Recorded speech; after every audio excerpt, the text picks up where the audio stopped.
Hi, I'm Adam Summer. You're listening to the Yerushalmi Talk podcast with the support of the Yeshivat Javar Yerushalayim in Har Nof, Jerusalem.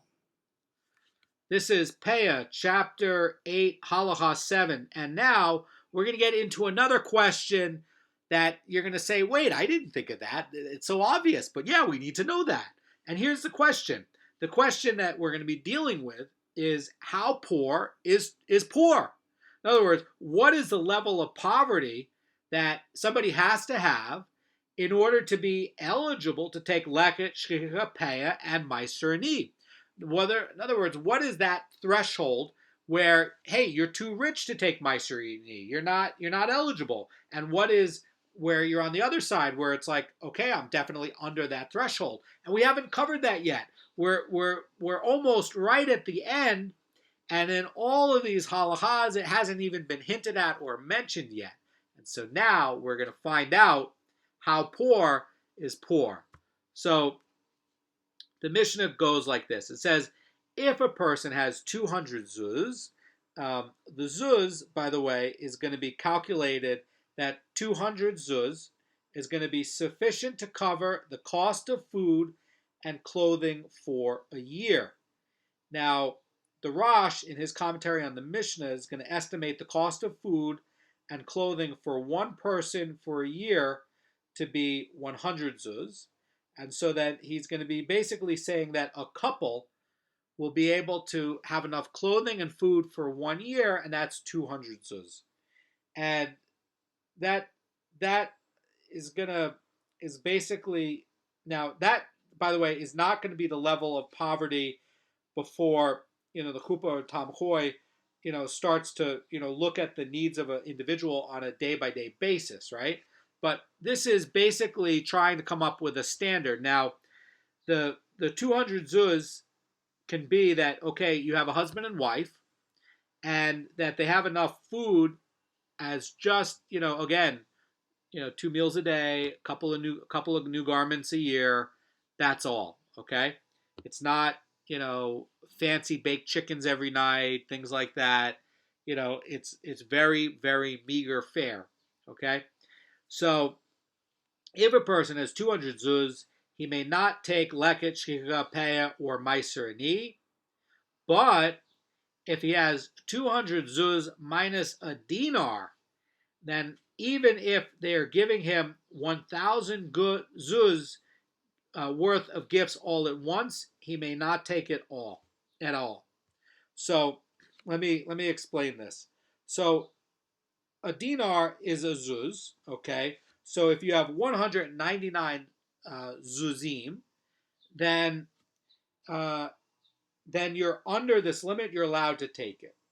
Now, this other clause seems to be very interesting, where it says even if they are giving him 1,000 zuz gifts all at once, he may not take it all. So what the Rashi says about the parallel to this in Bava Kama 7a, he says like this. He says that if a poor person has less than 200 zuz and it is thus within the established poverty level, he may take any number of gifts for the poor, even if he is given 1,000 zuz of gifts for the poor, which will boost his holdings beyond the 200 zuz mark, and he may take them. But the Shenis Eliyahu is going to point out that, and he's going to understand, they're going to understand, the Vilna Goan is going to understand the Mishnah a little bit different. He's going to understand that the Mishnah is referring to the number of people offering gifts rather than the size of the gifts. That is, that even if 1,000 people offer him gifts all at once, he may take them all, despite the fact that after receiving some of the gifts, he surpasses the 200 zuz mark. And it is certainly true, according to this explanation, that if he receives a large gift from one person, he may take it, even if it brings him above the poverty level. So what the Beur by Rabbi Moshe Feinstein says is like this. It says that the reasoning behind the law is that leket, shiurim, peah, and maaser are gifts of the poor, to the poor. And similarly to the maaser rishon gift of the Levi. Just as there is no limit to how much maaser rishon may be given to a Levi, there is no limit to how much of these gifts may be given to someone who is established already as a needy person. So, if you're poor and you're at 199 zuz, and then you get 200 zuzim as gifts, well, you can take the 200 zuzim as gifts, but you can't go out and collect for leket, shiurim, Peah, and maaser anymore, because the very act of acquiring this gift has now put you in the status of not poor. So now in the future, you can't really go collect it anymore until you fall back down that limit. Hopefully you don't. You're able to sustain yourself. The Mishnah now is gonna talk about how to calculate this 200 zuz limit. And by the way, this 200 zuz limit is going to be you should look at it as like a hekesh, to be where, look, we don't go by zuzim today, but again, what this is trying to describe back then, this is trying to describe that you have a couple who can have just enough for a few garments and have enough to have a very, very low standard of living and have just enough food for a year. And that you have where, those types of meals, like for dinner, those are like chickpeas. And, those are not, ordering sushi rolls. It's very, very, it's like beans and rice kind of thing for dinner and some very simple soup. It's not elaborate, elegant by any means. So the Mishnah is going to say like this. It says, in other words, in order to cause them to have this 200 zuz limit in terms of possession, it says if they were pledged as security to his wife's ketubah or to his creditor, he may take, and we do not obligate him to sell his house or personal effects to raise his assets to the 200 zuz level. So what this is saying, says the Pnei Moshe, is that personal effects are the items used for essential activities like tableware for eating, and even if those are valuable, one is permitted to retain them and still take gifts to the poor.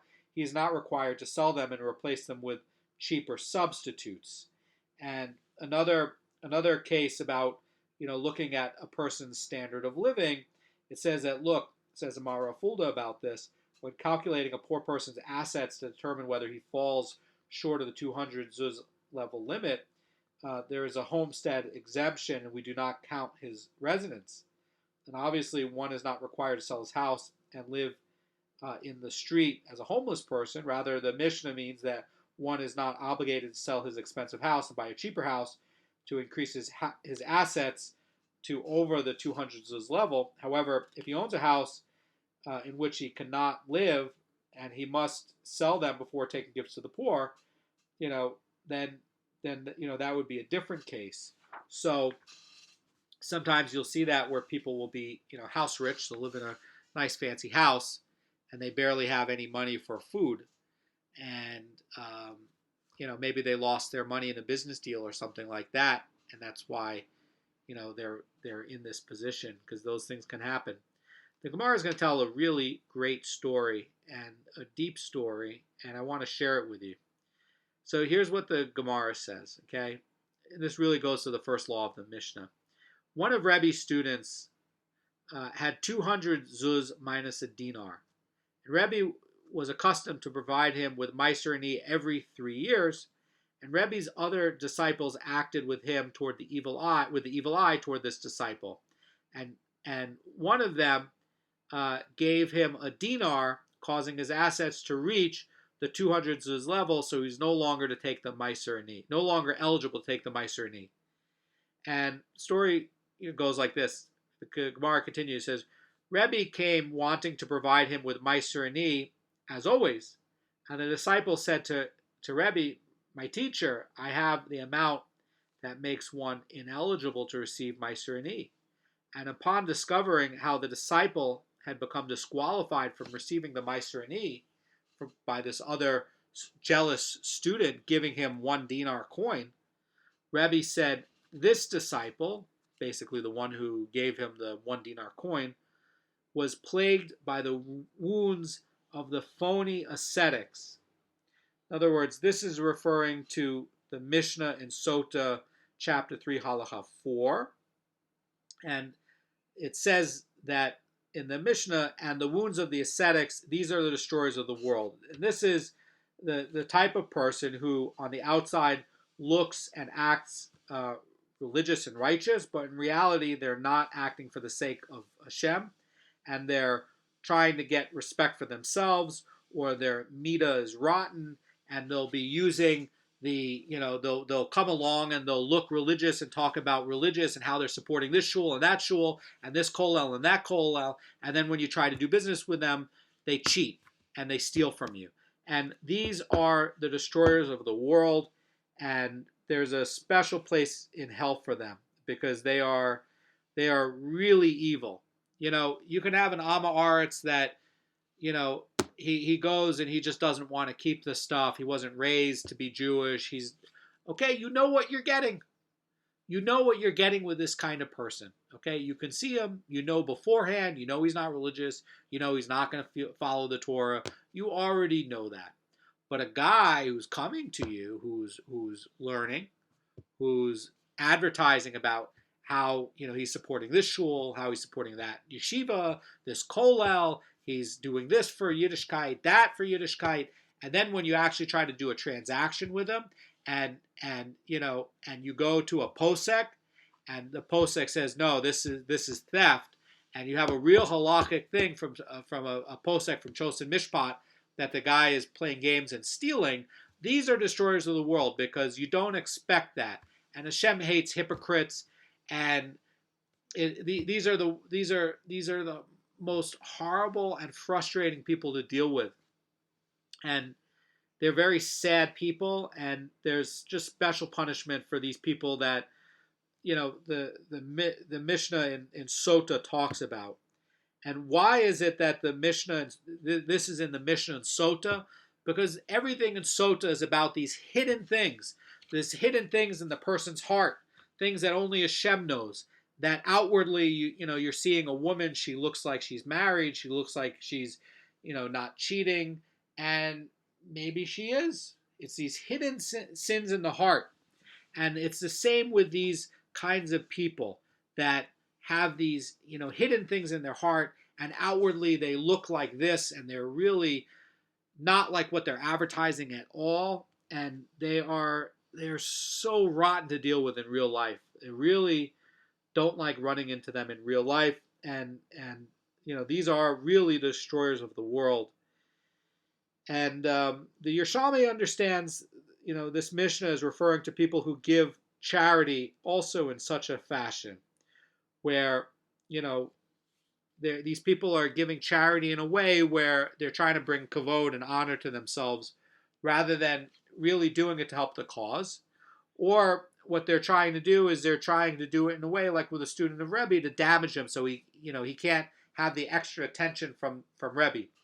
So Rebbe says that this student, this disciple is plagued by the wounds of the phony ascetics. And Rebbe gestured to his disciples, and they brought the disciple into a food shop where he spent money, and they caused him to decrease the assets of 1 karat with his purchase. So what is 1 karat? This is going to be an Issachar, which is 1/24th of a dinar, and this, by the way, now will bring him under the 200 zuz limit, and by causing him to go under that 200 zuz limit, then the Gemara finishes and says that Rebbe also provided him with a maaser that he was accustomed to. So in other words, now that the disciple had less than 200 zuz, Rebbe could give him the maaser as he always had. And Rebbe didn't simply advise the disciple to spend money to get under the minimum, because one is not permitted to do so intentionally. So, or it could be that, says Rabbi Moshe Feinstein, that Rebbe knew that this disciple would not willingly take this kind of action. And, Rebbe could not wait until the disciple had spent money on his own, because the time of removal was coming, and you have to remove the maaser from the house at the same time. So he had to give this. There was urgency to get this done. So that's why, basically in a roundabout way, got him to spend an Issachar of money, an Issachar money, and by spending the Issachar money, he got him under the 200 zuz limit unwittingly, and then he gave it to him. But he didn't tell him to go do it on purpose, because either you can't do it or he wouldn't have followed it. So that's a really key point about this limit, and a really great story. We're gonna get into another really great story about the distribution of maaser ani. Now the Baraisa is going to get into another incident regarding maaser ani. The Gemara says the Antavilla family that lived in Jerusalem traced its lineage to Ornan the Jebusite. And one time the sages authorized for them 600 golden kikars worth of maaser ani crops. Let me just say what this is. So Ornan the Jebusite, he was the king of Jerusalem, which included the Temple Mount, and King David purchased it from him. And they used to own that, and the king's remains were actually found underneath the Temple Mount later on.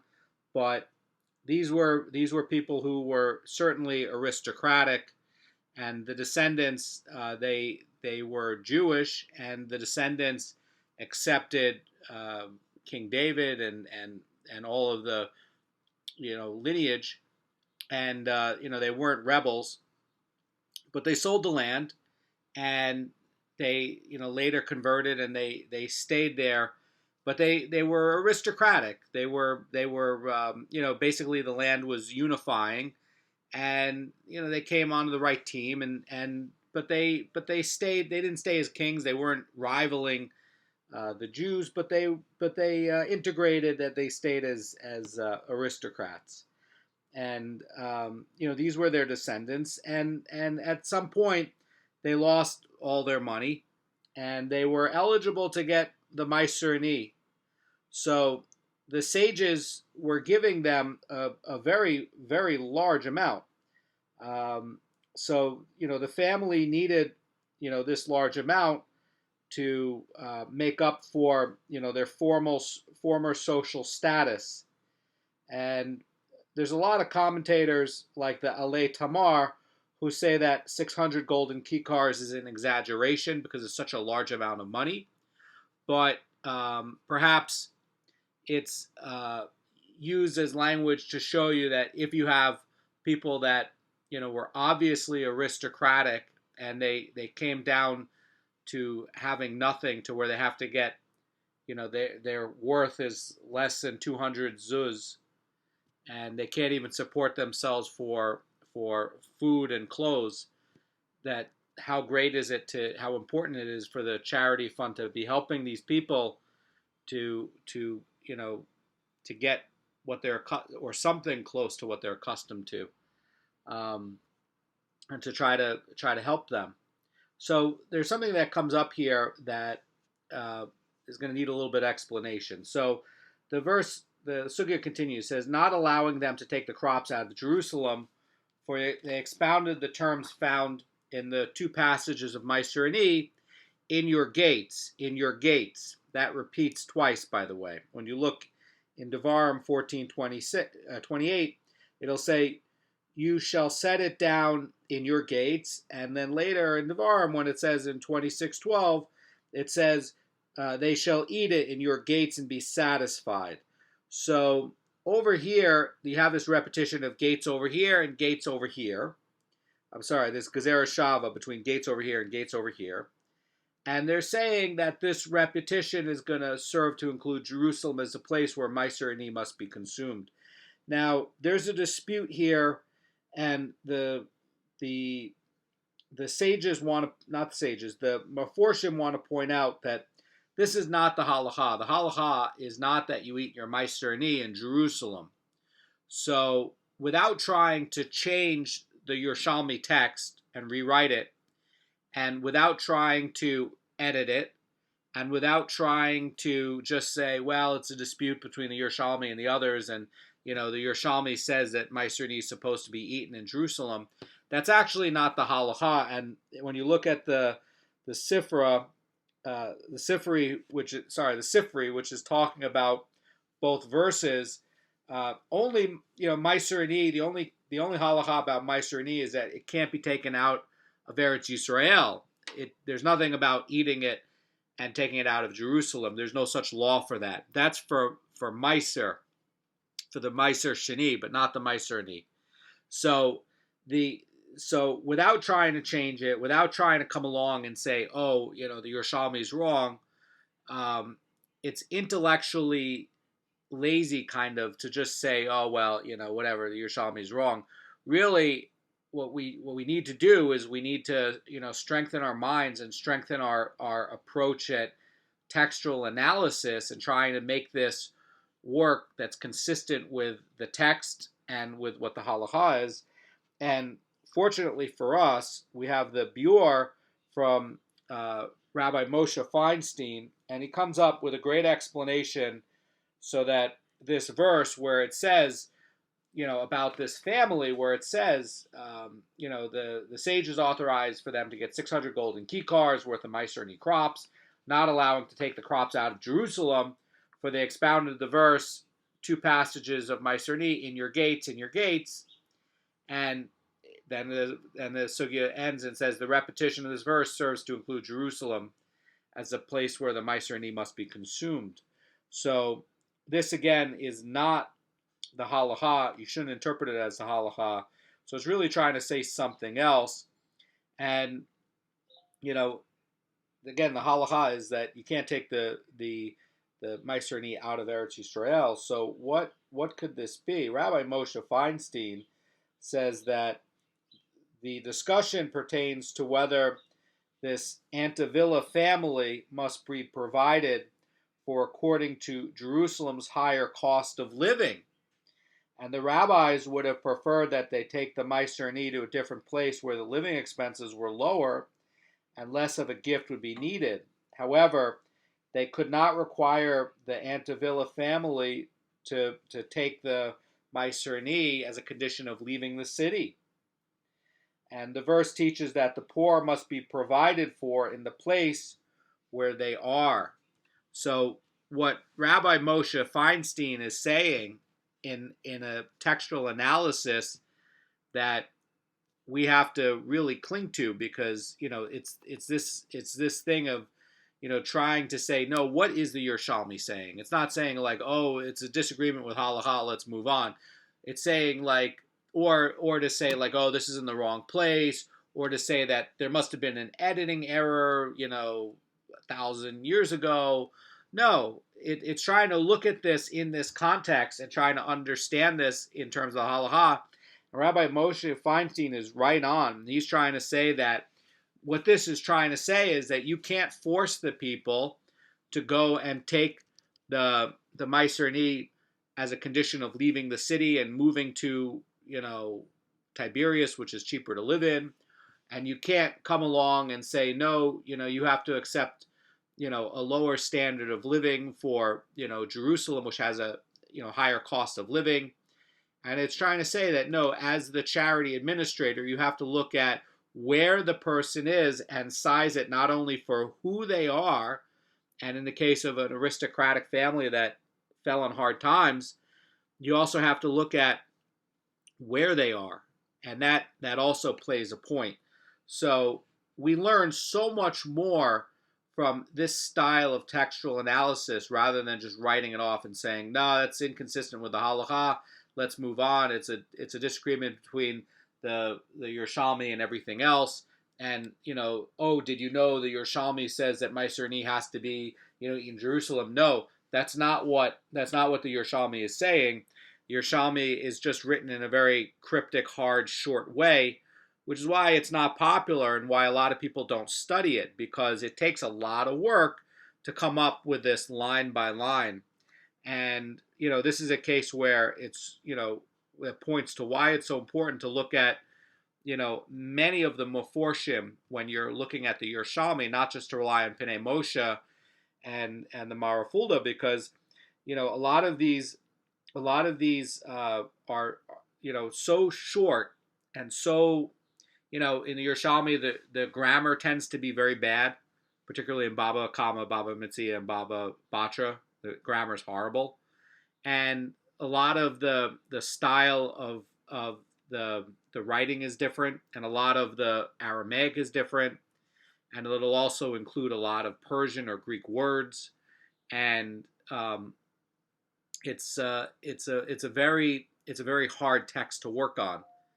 So one of this is really a learning tool for you and me when we're going through the Yerushalmi to really train us and teach us that we have to do like what Rabbi Moshe Feinstein did, which is to take what you have in front of you and to try to look at it like a puzzle and try to fit it together with what is really the halacha, rather than an intellectual lazy thing to just say, oh yeah, sorry, this is just a disagreement, Bavli or Shalmi, or oh, this is just a disagreement, and your Shalmi has a different shita on maaser and that's not the halacha, and that's really not what they're saying. It's just an issue about the text being very short, and that we have to be very diligent to try to work on it and not be lazy. So the Gemara now is going to talk about a brisa that talks about the amount of charity given to someone who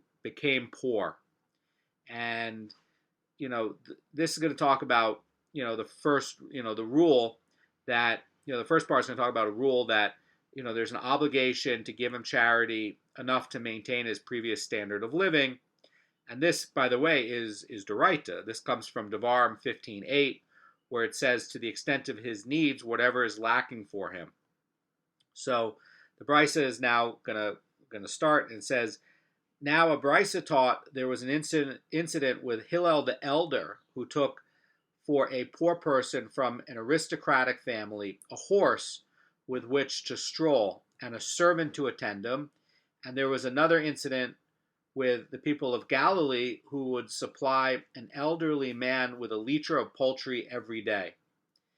And that, by the way, poultry, particularly at night, is a luxury, especially in Talmudic times. And, one way to look at it was that this old man was allowed to maintain his, costly practice of eating poultry, every day. And the sages helped him with that. And it wasn't just the sages; it was the zugot. It was Hillel the elder, and it really shows the tradition. Now, the Bavli is going to have a parallel for this, and it's going to talk about more on Hillel's care for providing for this person. And this part here, the parallel text in the Yerushalmi, is more abbreviated, but basically a person is going to be, when he's accustomed to a certain lifestyle, it's going to be the obligation for the community and the charity to provide these items. And certainly a horse to stroll around on, it's not saying that it's a horse for like exercising. Basically, it's a strong horse to ride on, and this is you're not paying for him to do equestrian sporting events.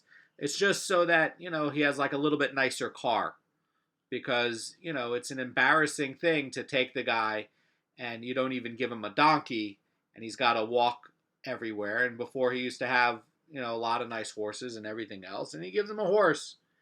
And the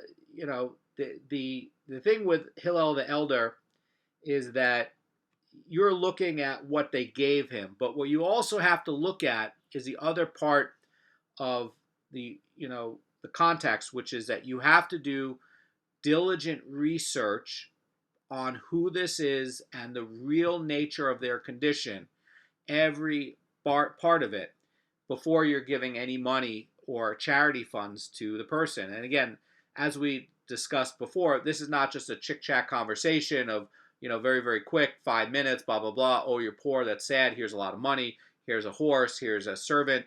No, it can take up to months of research, and that's the point is that you have to be so diligent when you're providing more than just food in doing that. And again, that's a lesson for us to learn from, that we also need to really dig into where's our money going for tzedakah, what's it being used for, how much of it's going to the real cause, what exactly, what exactly how's all this money going to be used.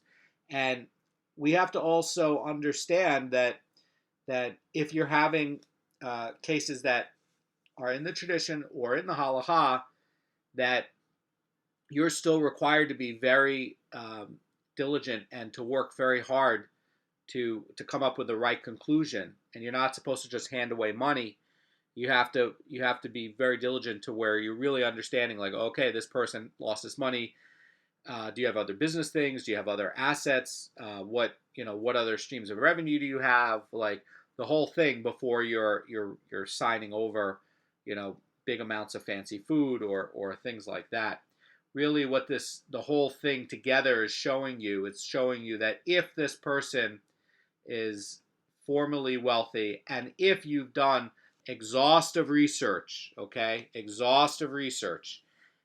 then yeah, they are eligible to it. But again, this is not a case where you're seeing who they were and then you're seeing that, okay, they get this without the exhaustive research. And we talked about this before, that in the case of giving for cases of fancy clothes, or even something nicer than ordinary clothes, which could be interpreted as a hekesh for other things as well, like a horse, that it could take up to 6 months of research. And we saw that before, and that you could read this as not just this other thing about not just giving nicer clothes, but it could also be nicer other things as well, like utensils. So again, if the sages are saying that it can take up to 6 months of research, really what it's showing is showing that this can't be done in a quick short conversation, and that the diligence has to be exhaustive.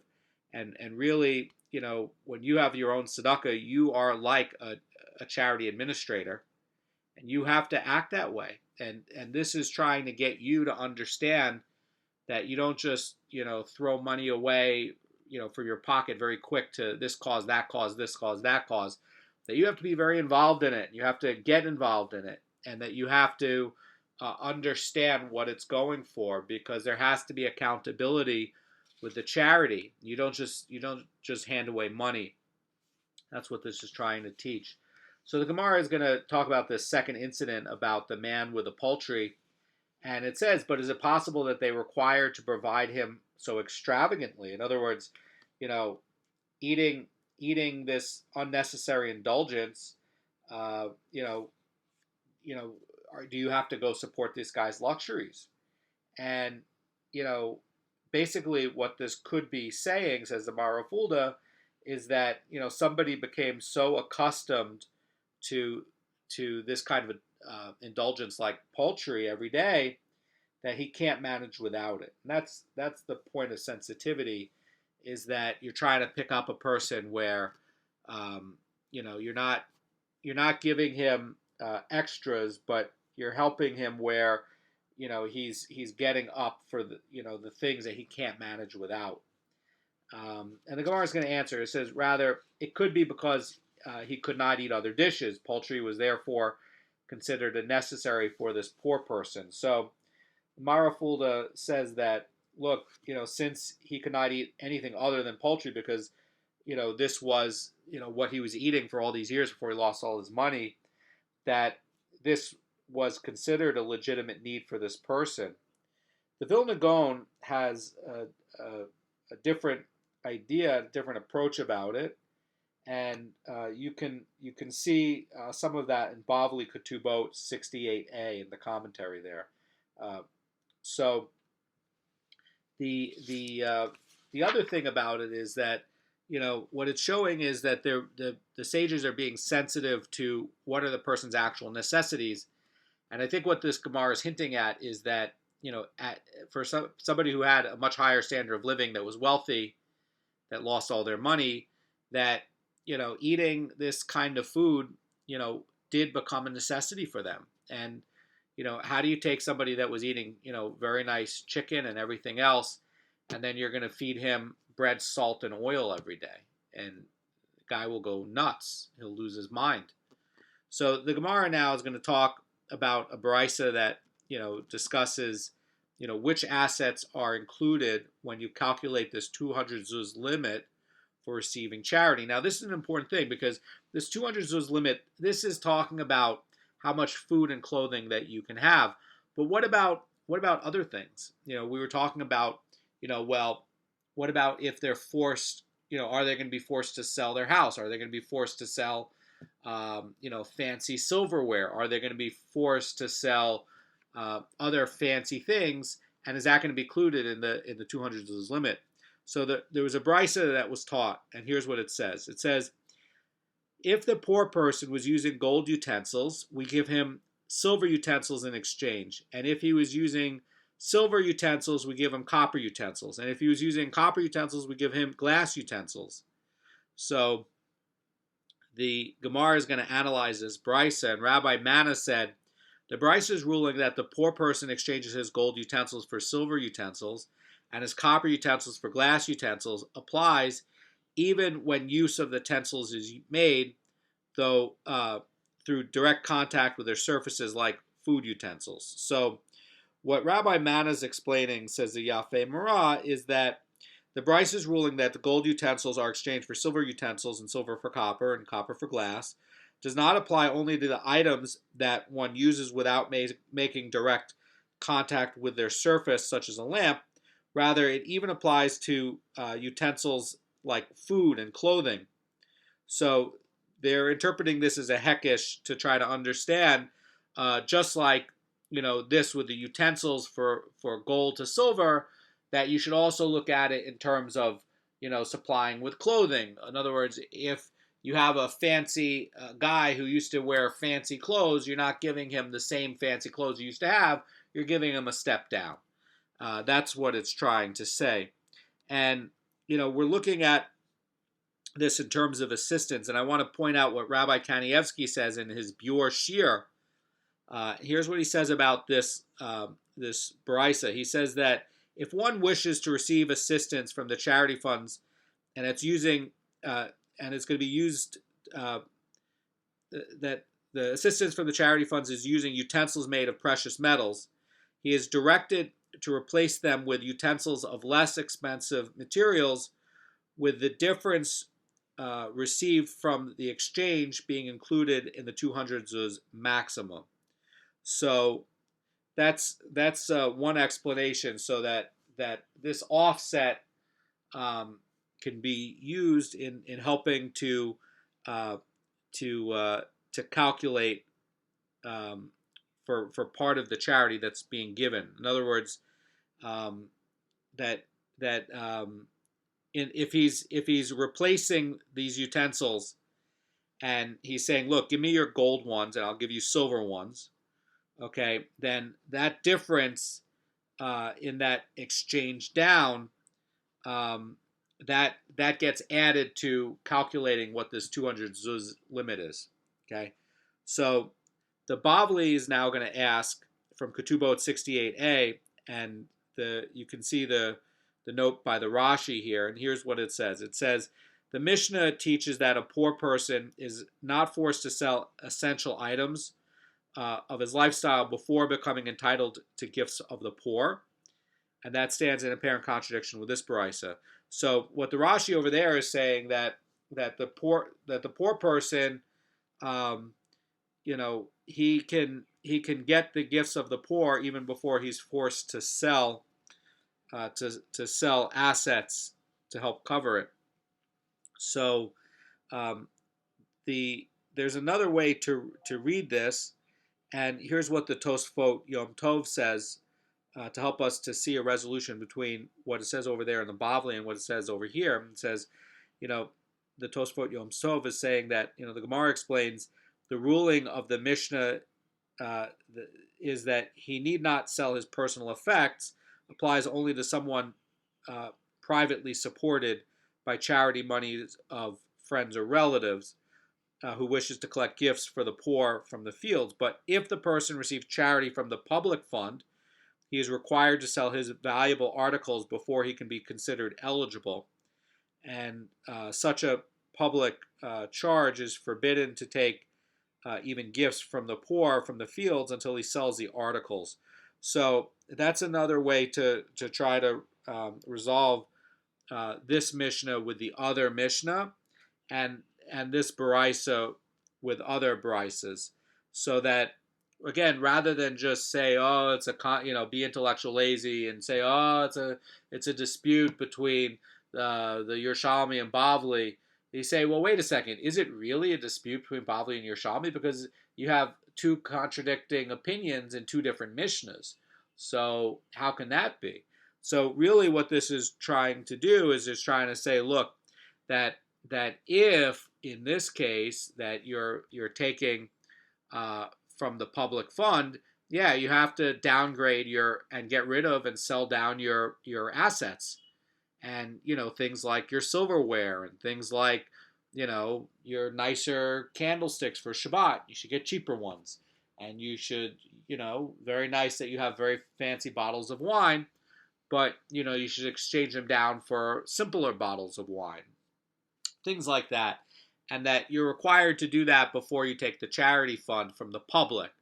But if, says the Rashi and the other point in Bavli Ketubot 68a, that you're taking from friends and relatives, then in that case you're not going to be required to sell down those assets.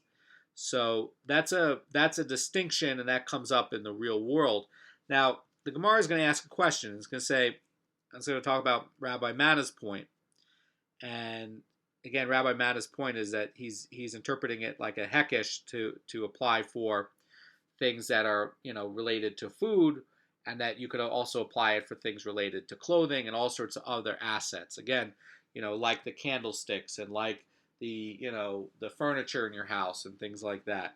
So the Gemara is going to ask, and it says, but the following brisa has taught otherwise. It says, if he was accustomed to using silk clothing, we give him silk clothing. So this contradicts the previous brisa, which teaches that we replace his articles with items of lesser value. So that's a big question. So Rabbi Kanievsky in his Beur says the following. It says, if the requirement of fulfilling his needs requires us to supply him with silk clothing, certainly he is not required to exchange his clothing that he already has for less expensive clothing. This contradicts the ruling of the first brisa, that we replace the luxury items with less expensive items, and which is explained by Rabbi Mana, applies even to other items like articles of clothing with which one makes direct contact. So this is Rabbi Kanievsky's explanation of this question. Now, the Gemara is going to resolve this difficulty, and it says here, the second brisa, that's the brisa that Rabbi Mana said, which says that we give him the same quality of clothing. Sorry, the one after Rabbi Mana, the one challenging Rabbi Mana, says, here the second brisa, which says that we give him the same quality clothing, refers to items that he uses on his body. However, here, the first brisa, which teaches that his expensive utensils must be downgraded, refers to items that are not on his body. So the Yafe Mara says like this, says only items that need not be used directly on the body need to be exchanged for those of lesser items. And items like clothing that one wears directly on the body need not be exchanged even if they are luxury items, for it is demeaning for him to wear other clothing. So how sensitive do we have to be to Am Yisrael, and how sensitive do we have to be for not embarrassing another Jew? So that's part of what's going on in here, is that we have to develop this sensitivity to not embarrassing a fellow Jew and not causing him shame. And that's why, by the way, it's very important that if somebody comes and asks for you for charity, that you give him charity. You give him something. You don't turn him away and give him nothing. But as we were saying, you have to, if you're gonna give him a lot, you got to research it. You got to really know where the money's going. And if you don't have the time to research it, you give him a token amount. but you don't cause somebody shame and give them nothing and turn them away. So the Vilna Goan has an interesting insight about all this, and I think that the Yerushalmi really needs to have the Vilna Gaon. There's really a couple of books that you really need when you're learning the Yerushalmi. You really need the books by the Vilna Gaon. You really need the Chazan Ish books, because he wrote extensively on Zerayim for the land of Israel, and you really need Moshe Feinstein's Beur. It's really great, and if you have the time and you have access to the shiurim by Rabbi Kanievsky goes through and explains everything as well. And these are really great resources for trying to learn the Yerushalmi. And a lot of this is the text is very very short, very concise, very hard grammar. Yerushalmi notoriously has terrible grammar or different grammar, and the words it uses are sometimes strange and difficult and different Aramaic. And so that's why using these great men to help is really useful. So here's what the Vilna Gaon says. Vilna Gaon says Rabbi Mana's statement should read that and he's going to modify the text to say that copper utensils rather than silver in our version and glass utensils may be kept in their state. In other words, what the Vilna Gaon modifies the text to say is that Rabbi Mana asserts that only gold and silver utensils are downgraded, copper and glass utensils are not downgraded. And according to this version by the Vilna Gaon, Rabbi Mana is either amending the Baraisa or disputing its ruling that copper utensils must be downgraded to glass. And this, by the way, is consistent with the Bavli in Ketubot 68a, so that, the Vilna Gaon is not amending it for no reason. It's making it consistent to match the Bavli version, where the ruling is not included in the Gemara's quote in the Baraisa.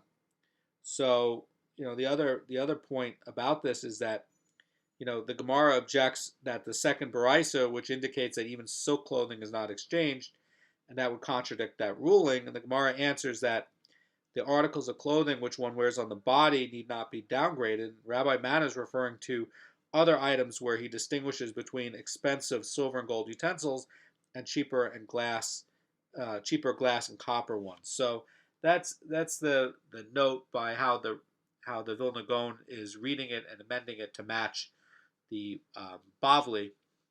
So there's actually no apparent contradiction at all, and that, by the way, even without amending it, you could try to interpret it that way. So that's another way to try to come up with a text. But again, the text that Rabbi Mana says is only a few words, very very short, and it's very hard to pull meaning out of that. How to pull out the right interpretation of the right halacha. It's a very very short, very difficult text. So the Gemara now is going to move on to a related topic, and here's what it says. It says, one of the members of the Nasi's household became bereft of his possessions. He lost all his stuff, basically. And the Gemara continues, says, they would give him food in earthenware utensils, but when he ate it, he would vomit the food because he found it repulsive. The doctor told him, was not the cooked food itself cooked in an earthenware pot? And he said, eat the food from the earthenware pot. So the Mara Fulda is going to help us to explain this. First of all, the Pnei Moshe points out that he had been used to eat in expensive utensils, and as a result, he had to sell off his expensive utensils before he collected money from the public charity. So now he's eating in earthenware utensils, and he's getting money from the public charity fund. He doesn't have his, silver utensils anymore, fancy utensils. And here's what the Mara Fulda says. Mara Fulda says, the doctor explained that his inability to hold down food is not because the food cooked in the earthenware utensils is anyway inferior. In fact, food cooked in earthenware utensils is healthier than food cooked in metal utensils. Rather, the problem was with his own fastidiousness or mentality. In other words, you know, once it was pointed out to him that the food was, anyway cooked in an earthenware pot, he should have no difficulty eating directly from the pot rather than from the dishes. And in fact, he would be better off not eating from dishes altogether and eating it from the pot. So basically, this is trying to say that, you know, he was always eating it in an earthenware pot. Now he lost his fancy silverware. He was vomiting and couldn't throw up, couldn't keep it down. But this is not a case of pekuach nefesh. This is not a case of, some strange event where, he lost his metal, cooking utensils. He was always eating it in earthenware pots. So what's the difference, says the doctor? Go, instead of eating it on this plate, go eat it directly from the pot. And basically what this is also showing is that this is showing a case where they don't need to come and buy him new pots and pans. They're just saying, look, you were always used to eating, from, food cooked in earthenware before. So, okay, fine. Now your silverware is downgraded to earthenware. Don't eat off the earthenware anymore. And rather than burden the charity fund, go eat out of the pot. What do you got to go burden the charity fund for? This part of the cooking is no different from what you had before. So the Mishnah now is going to move on. This, by the way, is a learning point for us. It's to show us, hey, not every case of a formerly rich person you have to listen to. You have to judge it, and that's why we have a beraisa that could be interpreted that it can take up to even 6 months of investigation to really understand it. Because you don't just hand away money from the public fund. Why don't you just hand away money? Because you're depriving another poor person who might be coming in the next 5 minutes, and he might need something very serious right now. So you have to be, judgmental about this, and you have to be fair. Part of being fair is doing your research. And every whim that a formerly rich person has, you don't have to satisfy it from the public charity fund. You don't have to give them that much help. And that's really what it's showing. Because again, there's no downgrade here. He was eating from he had the earthenware pots before, and he was able to eat it.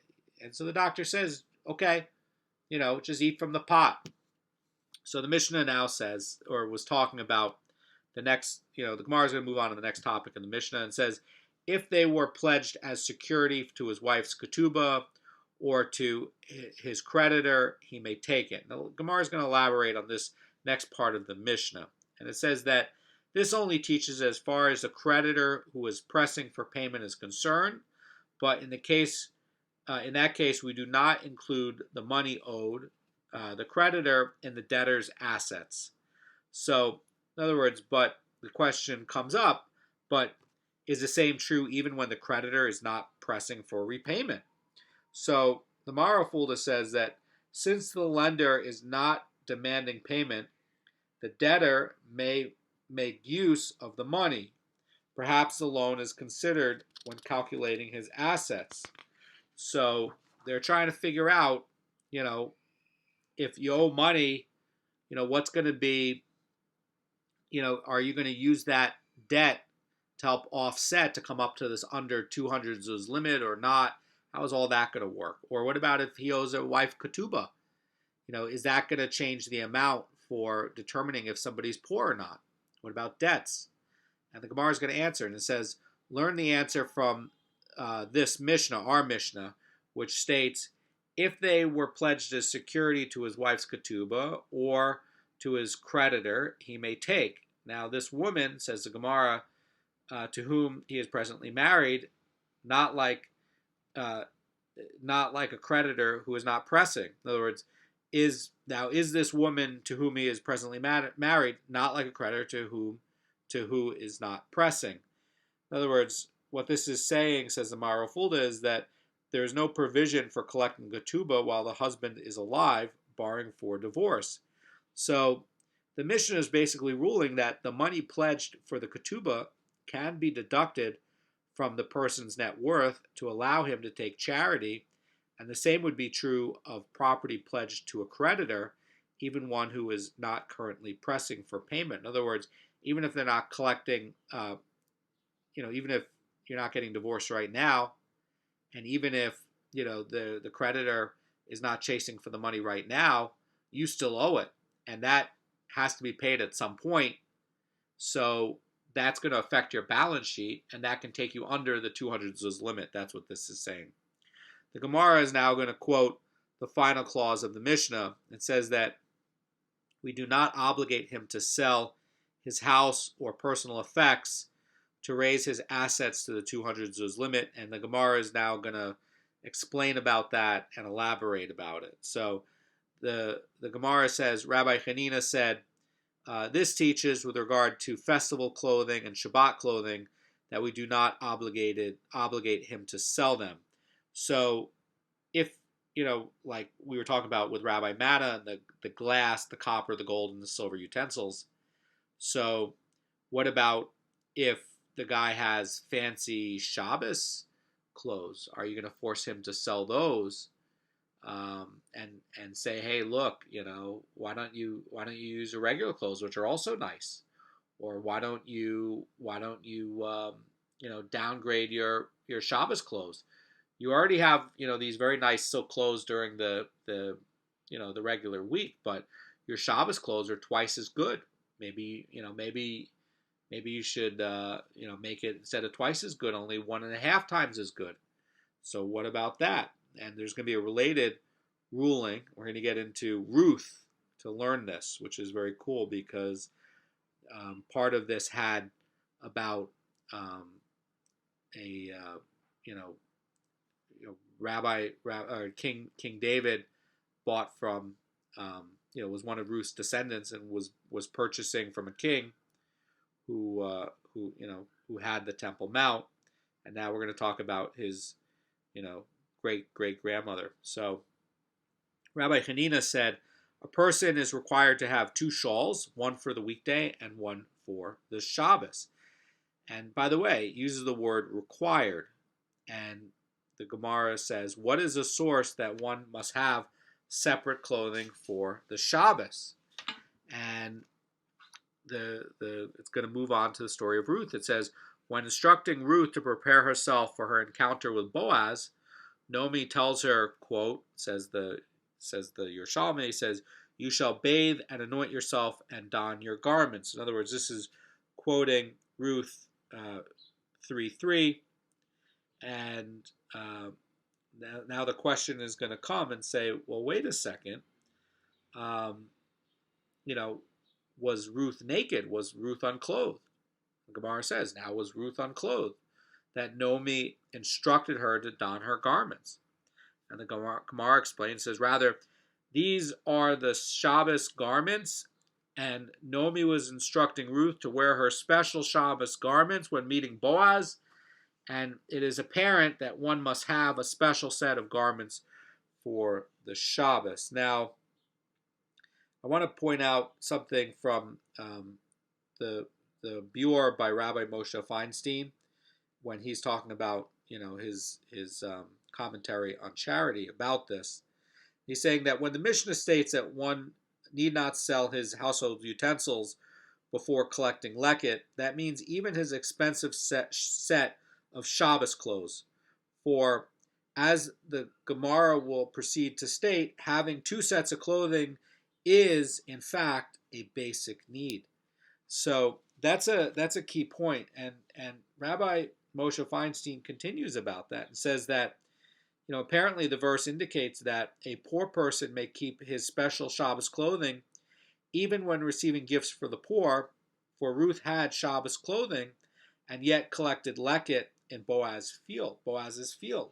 So this is trying to show us that the oral law and this tradition is consistent, and that you can open up the Tanakh, and if you have careful eyes in reading, you can read this, and you can see right here that she's going to collect leket, and here she has expensive Shabbos clothes, and here the halacha, nobody forced her to get rid of her Shabbos clothes in order to come in and collect the leket. How amazing is that? That we can see the oral law in action all through the Tanakh, and even here in this case here. How amazing is that? I think it's really remarkable. So the Gemara is now going to talk about another case about Shabbos garments, and it says, when Rabbi Simlai taught this law regarding the Shabbos garments in public, the colleagues cried in his presence, and they said to Rabbi Simlai, "Our teacher, our manner of dressing on weekdays is the same as our manner of dressing on the Sabbath. We cannot afford a different set of clothing for Shabbat." And Rabbi Simlai answered them and said, "Nevertheless, you must make a change in your clothing for Shabbos, so that even if you can't afford more expensive clothes, you have to do something different with your clothes. You have to use different clothes, and you have to do something different, and you have to make it distinctive, so that even if you're not affording more expensive clothing because you just can't, you got to do something else. Maybe try to wear new, your new set on Shabbos. Maybe try to wear, if you're a woman, like your husband's favorite colors on Shabbos. Something that's going to make it distinctive. Something that's going to make it stand out. So Rabbi Simlai answered them and says, "Nevertheless, you must make a change in your clothes for the Shabbos." In other words, you got to put on something that is going to show that it's special for Shabbos. And he's gonna base it on the following verse. The Gemara says, "You shall bathe and anoint yourself and don your garments, and you shall go down to the threshing floor." So Rabbi Simlai originally taught them that there was a requirement to have special garments for Shabbos, and he proceeds to show that there is, in fact, a biblical source for it, and therefore one who cannot afford such clothing should, at the very least, let down his clothing. So do something to indicate that it's Shabbat. But again, I think it's really remarkable that in the Torah you can see this, in the Tanakh you can see this law and this tradition and this Matzorah being followed, and the halacha being followed within it as well. Very, very cool. So Rabbi Simlai is now going to explain how this verse teaches that one has to have special Shabbos garments. And he's going to look at the end of this verse in Ruth. And the term at the end of the verse says, the Gemara, "You shall go down," is written with an extra yud, conveying "I shall go down." And this verse alludes to the following. Says the Gemara, says that she said to Ruth, "My merit shall go down with you." So what is all this saying? They're saying, look, when you look at this in the book of Ruth, that there's an extra yud when it's saying shall go down. And the extra yud is going to have extra meaning. So regarding the other issue, Rabbi Simlai explains that one is required to have a special set of clothing for the Shabbos, and it says that now Ruth, now was Ruth unclothed, that Naomi needed to tell her to get dressed, and it says rather she told Ruth, "Wear your Shabbos garments." In other words, according to this final exchange, Rabbi Simlai is pointing out that the text itself, with this extra yud, is showing that she has two sets of garments, one for the weekday and one for Shabbos, and that this is right here in the law.